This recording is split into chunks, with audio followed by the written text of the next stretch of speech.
बिहार से सीबीआई की पहली गिरफ्तारी, आरोपी मनीष को पकड़ा, फिर पत्नी को किया फोन। नीट पेपर लीक मामले में सीबीआई ने बिहार से पहली गिरफ्तारी की है। सीबीआई ने मनीष प्रकाश को गिरफ्तार किया है। इससे पहले उसे पूछताछ के लिए बुलाया गया था, जिसकी आधिकारिक सूचना मनीष की पत्नी को भी दे दी है। अध्यक्ष पद पर आयातित माल बर्दाश्त नहीं, अश्विनी चौबे का सम्राट चौधरी पर इशारों में हमला। बिहार के बीजेपी अध्यक्ष और डिप्टी सीएम सम्राट चौधरी के खिलाफ पार्टी के अंदर विरोध बढ़ता जा रहा है। पूर्व सांसद हरि मांझी के बाद अब पूर्व केंद्रीय मंत्री अश्विनी चौबे ने भी सम्राट चौधरी के खिलाफ मोर्चा खोल दिया है। उन्होंने सम्राट का नाम लिए बिना कहा कि अध्यक्ष पद पर आयातित माल उन्हें बर्दाश्त नहीं है। संगठन के मूल व्यक्ति को ही अध्यक्ष पद की जिम्मेदारी मिलनी चाहिए। लोकसभा चुनाव के बाद कुशवाहा राजनीतिक हाई। लोकसभा चुनाव 2024 के नतीजे आने के बाद से बिहार में कुशवाहा राजनीतिक चरम पर है। अगले साल बिहार विधानसभा का चुनाव होना है। ऐसे में सत्तारूढ़ एनडीए और विपक्षी पार्टियां ओबीसी वोट बैंक को लुभाने के लिए कुशवाहा राजनीति करने में कोई कसर नहीं छोड़ रहे हैं। संजय पासवान ने अपनी ही पार्टी की बताई औकात। लोकसभा चुनाव 2024 के संपन्न होने के साथ ही केंद्र में नरेंद्र मोदी के नेतृत्व में नई सरकार बन चुकी है। चुनावी परिणाम लेकर भाजपा के नेता और पूर्व केंद्रीय मंत्री डॉक्टर संजय पासवान का बड़ा बयान सामने आया है। एक प्रकार से उन्होंने अपनी पार्टी को हैसियत दिखाने का काम किया है। उत्तर प्रदेश और बिहार में जातिगत समीकरण, चुनाव 2024 में बदलती सियासत का नया मुद्दा। उत्तर प्रदेश और बिहार की राजनीति में जातीय समीकरण हमेशा से मायने रखते हैं। लोकसभा चुनाव 2024 के चुनाव नतीजों को देखकर संविधान बदलने, आरक्षण पर संकट जैसी चर्चाओं ने विपक्ष को बल दिया, तो वहीं भाजपा को करारा झटका लगा है। उत्तर प्रदेश में समाजवादी पार्टी की अवध और पूर्वांचल के इलाकों में जीत के पीछे गैर यादव ओबीसी नेताओं को बड़े पैमाने पर टिकट मिलना भी एक वजह है। किसी विभाग में नौकरी चाहिए तो कॉल कर लेना, जुगाड़ हो जाएगा। अपने बयानों को लेकर चर्चा में रहने वाली योगी सरकार के बड़बोले कैबिनेट मंत्री और सुभा सपा प्रमुख ओपी राजभर किसी भी विभाग में नौकरी दिलाने का दावा कर रहे हैं। उनका एक वीडियो वायरल हो रहा है। इस वीडियो में राजभर में कह रहे हैं कि फॉर्म भरने के बाद जब कॉल लेटर या परीक्षा के लिए एडमिट कार्ड आए तो कॉल कर लें, नौकरी लग जाएगी। यहाँ पूरा जुगाड़ है। ओवैसी की जीप काटने वाले को देंगे 25 लाख का इनाम। श्री कृष्ण जन्मभूमि केस में एक पक्षकार दिनेश शर्मा का विवादित बयान सामने आया है। दिनेश शर्मा ने ऐलान किया है कि ओवैसी की जीप काटने वाले को 25 लाख रुपए का इनाम दिया जाएगा। दिनेश शर्मा ने कहा कि ओवैसी हमेशा हमारे सनातन धर्म के खिलाफ बोलते हैं, देश के खिलाफ बोलते हैं। 2 जुलाई को राहुल गांधी व्यक्तिगत रूप से पेश होंगे। सुल्तानपुर में कोर्ट का आदेश।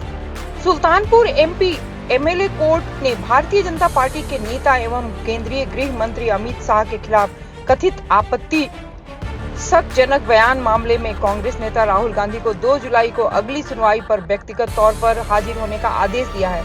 अदालत ने 2 जुलाई को सुनवाई की तारीख निर्धारित की है। झारखंड में 2 मंत्रियों को बदल सकती है कांग्रेस। कब होगा कैबिनेट का विस्तार? झारखंड कैबिनेट का विस्तार इस सप्ताह के अंत तक हो सकता है। कैबिनेट विस्तार में अब तक कांग्रेस कोटे से डॉक्टर इरफान अंसारी और झामुमो कोटे से विधायक बैद्यनाथ राम का मंत्री बनना तय माना जा रहा है। वहीं अगर कांग्रेस मंत्री के संगठन विभागों के कामकाज को देखती है तो कांग्रेस एक में से 2 मंत्री को पार्टी बदल सकती है। केजरीवाल के लिए आपका संसद परिसर में प्रदर्शन, राष्ट्रपति के अभिभाषण का भी बहिष्कार। आम आदमी पार्टी के नेताओं ने दिल्ली के मुख्यमंत्री अरविंद केजरीवाल की रिहाई की मांग को लेकर संसद भवन परिसर में केंद्र सरकार के खिलाफ प्रदर्शन किया। उन्होंने प्रधानमंत्री से इस मामले में जवाब देने की मांग की है। आप नेता ने कहा कि ये लोग राष्ट्रपति के अभिभाषण का विरोध करेंगे। तुम मुझे पैसा दो, मैं तुम्हें शराब का बिजनेस दूंगा। केजरीवाल पर सीबीआई का दावा। दिल्ली के मुख्यमंत्री अरविंद केजरीवाल को गिरफ्तार करते हुए सीबीआई ने बुधवार को कोर्ट में कई बड़े दावे किए। केजरीवाल के खिलाफ सबूतों का दावा करते हुए राउज एवेन्यू स्थित विशेष अदालत में सीबीआई ने कहा कि मुख्यमंत्री लोकसभा सांसद मंगूटा रेड्डी से अपने आम आदमी पार्टी के लिए पैसे की मांग की थी और बदले में उन्हें राष्ट्रीय राजधानी में शराब कारोबार की मदद देने का भरोसा दिया था। केजरीवाल के लिए आपका संसद परिसर में प्रदर्शन, राष्ट्रपति के अभिभाषण का भी बहिष्कार। आम आदमी पार्टी के नेताओं ने दिल्ली के मुख्यमंत्री अरविंद केजरीवाल की रिहाई की मांग को लेकर संसद भवन परिसर में केंद्र सरकार के खिलाफ प्रदर्शन किया। उन्होंने प्रधानमंत्री से इस मामले में जवाब देने की मांग की है। आप नेता ने कहा कि ये लोग राष्ट्रपति के अभिभाषण का विरोध करेंगे। एमसीडी सदन में बीजेपी पार्षदों ने लहराए बैनर पोस्टर। राष्ट्रीय राजधानी दिल्ली के कई इलाकों में अभी पानी की किल्लत अभी भी बरकरार है। दिल्ली में इस जल संकट की गूंज दिल्ली नगर निगम सदन में भी सुनाई पड़ा। वाटर क्राइसिस को लेकर एमसीडी सदन के अंदर दिल्ली के मुख्यमंत्री अरविंद केजरीवाल के खिलाफ नारे लगाए गए। केजरीवाल की गिरफ्तारी को अभी गलत नहीं कह सकते। दिल्ली की एक अदालत ने बुधवार को कहा कि कथित शराब घोटाले में मुख्यमंत्री अरविंद केजरीवाल की गिरफ्तारी को इस समय अवैध नहीं करार दिया जा सकता है। केजरीवाल को 3 दिन की सीबीआई रिमांड पर भेजते हुए राउज एवेन्यू अदालत ने यह टिप्पणी की है। अब पूरे देश में बुलेट ट्रेन चलाने का प्लान। अहमदाबाद में मुंबई से जोड़ने वाली बुलेट ट्रेन परियोजना पर काम तेजी चल रहा है। इसी बीच सरकार ने ऐलान किया कि वो पूरे देश में इसकी संभावनाओं पर विचार करेगी और उसके लिए स्टडी करेगी। स्वर्ण मंदिर में योग करने वाली अर्चना मकवाना के खिलाफ एफआईआर दर्ज। कहा यह कोई सैरगाह नहीं है। गुजरात की सोशल मीडिया इन्फ्लुएंसर अर्चना मकवाना ने के स्वर्ण मंदिर में योग करने का विवाद थम नहीं रहा है। शिरोमणि गुरुद्वारा प्रबंधक कमेटी के प्रधान हरिजिंदर सिंह धामी ने कहा है कि योग करना गलत नहीं है, लेकिन श्री हरमिंदर साहिब कोई सैरगाह नहीं है। अर्चना मकवाना के खिलाफ एफआईआर दर्ज किया गया है और पंजाब पुलिस ने उन्हें 30 जून को पेश होने के लिए नोटिस जारी किया है। अर्चना मकवाना ने शिरोमणि गुरुद्वारा प्रबंधक कमेटी को चेतावनी दी है। देवेंद्र फडणवीस उद्धव ठाकरे की मुलाकात पर चर्चे हुए तेज, जाने पूरी वजह। महाराष्ट्र विधानसभा का मानसून सत्र शुरू हो गया है। इस अवसर पर उद्धव ठाकरे और देवेंद्र फडणवीस की मुलाकात और उनका सदन में प्रवेश चर्चा का केंद्र बन रहा है। जब वे विधानसभा में जा रहे थे, उनकी लिफ्ट के बाहर मुलाकात हुई और बाद में वे साथ सदन के अंदर भी गए। आरवाड़ी को मिली अस्पताल से छुट्टी, बिगड़ी थी तबीयत, हुए थे एम्स में भर्ती। वरिष्ठ भाजपा के नेता लाल कृष्ण आरवाड़ी को गुरुवार को अस्पताल से छुट्टी दे दी गई है। उन्हें बुधवार रात दिल्ली एम्स में भर्ती कराया गया था। उनकी हालत स्थिर है और विशेषज्ञों की एक टीम उनकी जांच कर रही है। बुधवार रात करीब 10:30 बजे दिल्ली एम्स के पुराने प्राइवेट वार्ड में भर्ती कराया गया था। सेंगोल पर डीएमके का जवाब मांग रही थी भाजपा।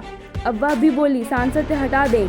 समाजवादी पार्टी के लोकसभा सांसद आर.के. चौधरी ने सदन भवन में लगे सेंगोल को राजशाही का प्रतीक बताते हुए हटाने की मांग की थी। इसके बाद एक पक्ष ने उनकी मांग को सही ठहराया और भाजपा समेत अन्य दलों ने इसे भारतीय संस्कृति का अपमान माना। भाजपा ने तमिलनाडु की पार्टी डीएमके से भी जवाब मांगा है। कहा, उसके साथ गठबंधन में शामिल दल की ऐसी मांग ठीक है जो तमिल संस्कृति का अपमान करने वाली है। संविधान पर सबसे बड़ा था आपातकाल, राष्ट्रपति द्रौपदी मुर्मू के बोलते ही भड़का विपक्ष। आपातकाल भारतीय संविधान पर सबसे बड़ा हमला माना जाता है, जिस दौरान 1975 में इमरजेंसी लागू की गई थी और लोगों के अधिकारों पर प्रतिबंध लगाया था।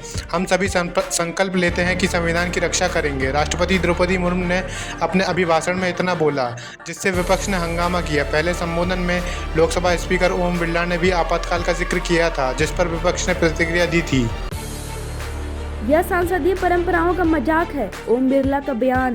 लोकसभा अध्यक्ष ओम बिरला ने अपने पहले सत्र में इमरजेंसी का जिक्र करके उसे काला दिन बताया। इस पर कांग्रेस ने आपत्ति दर्ज की। इस संसदीय परंपराओं का मजाक कहा। बिरला ने अपने दूसरे कार्यकाल की शुरुआत में यह बयान दिया, जिस पर लोकसभा में से 2 मिनट का मौन रखा गया। चुनाव में कांग्रेस ने टीएमसी के कारण नहीं की मत विभाजन की मांग। बुधवार को ध्वनि मत से ओम बिरला को लोकसभा स्पीकर चुन लिया गया है। कांग्रेस ने मत विभाजन के लिए दबाव नहीं बनाया और तृणमूल कांग्रेस ने स्टैंड के कारण विपक्ष ने वोटिंग में शामिल नहीं हुआ। इंडिया गठबंधन के प्रमुख दलों ने सुरेश का नाम का प्रस्ताव पेश किया, जिसे टीएमसी ने समर्थन नहीं दिया। प्रधानमंत्री नरेंद्र मोदी ने बिरला के नाम का प्रस्ताव रखा और प्रोटेम स्पीकर इसे ध्वनि मत से पारित कर दिया। आम आदमी पार्टी के सांसद संजय सिन्हा ने मांगी माफी।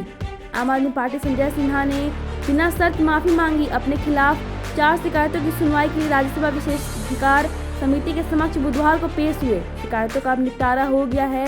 समिति की रिपोर्ट गुरुवार को उच्च सदन में प्रस्तुत की जाएगी। ने म्यांमार में अपने समक्ष से मुलाकात की, हिंसा को लेकर जताई चिंता। विदेश मंत्री एस जयशंकर ने म्यांमार के अपने समक्ष युयान से बुधवार को नई दिल्ली में मुलाकात की। इस मुलाकात में भारत ने म्यांमार में हिंसा और अस्थिरता के असर पर गहरी चिंता व्यक्त की और म्यांमारी शहर में फंसे भारतीयों के लिए वापसी की मांग की। मुझे आपकी मदद की ज़रूरत है। रतन टाटा किसके लिए तलाश रहे हैं ब्लड डोनर? रतन टाटा ने एक घायल कुत्ते के इलाज के लिए मुंबई से मदद मांगी है। उन्होंने लिखा, मुंबई, मुझे आपकी मदद की ज़रूरत है। उन्होंने अपने इंस्टाग्राम पोस्ट में इस विषय पर जानकारी दी। घायल पशु के लिए ब्लड डोनर की तलाश जारी है। अमेरिका ने धार्मिक स्वतंत्रता रिपोर्ट में भारत की आलोचना की। अमेरिका के विदेश विभाग ने साल 2023 के लिए जारी की धार्मिक स्वतंत्रता रिपोर्ट, जिसमें भारत में अल्पसंख्यकों के खिलाफ हो रही हिंसा का जिक्र है। रिपोर्ट के मुताबिक भारत में अल्पसंख्यकों के खिलाफ नफरत फैलाने वाली भाषा में वृद्धि हुई है और उनके घरों और पूजा स्थलों को तोड़ने की घटनाएं बढ़ गई हैं। रिपोर्ट में अमेरिका ने अपने सहयोगी भारत की आलोचना की। कहा गया है कि भारत में अल्पसंख्यकों के प्रति पूर्वाग्रह बढ़ गया है। पुतिन से मिलने अगले महीने रूस जा सकते हैं पीएम मोदी। अमेरिका को क्यों लगी मिर्ची? प्रधानमंत्री नरेंद्र मोदी जुलाई की शुरुआत में मॉस्को जा सकते हैं, जहां वे रूसी राष्ट्रपति व्लादिमीर पुतिन से मिलने की योजना बना रहे। इस यात्रा से भारत और रूस के बीच सैन्य और प्रौद्योगिकी साझेदारी पर गहरी चर्चा हो सकती है।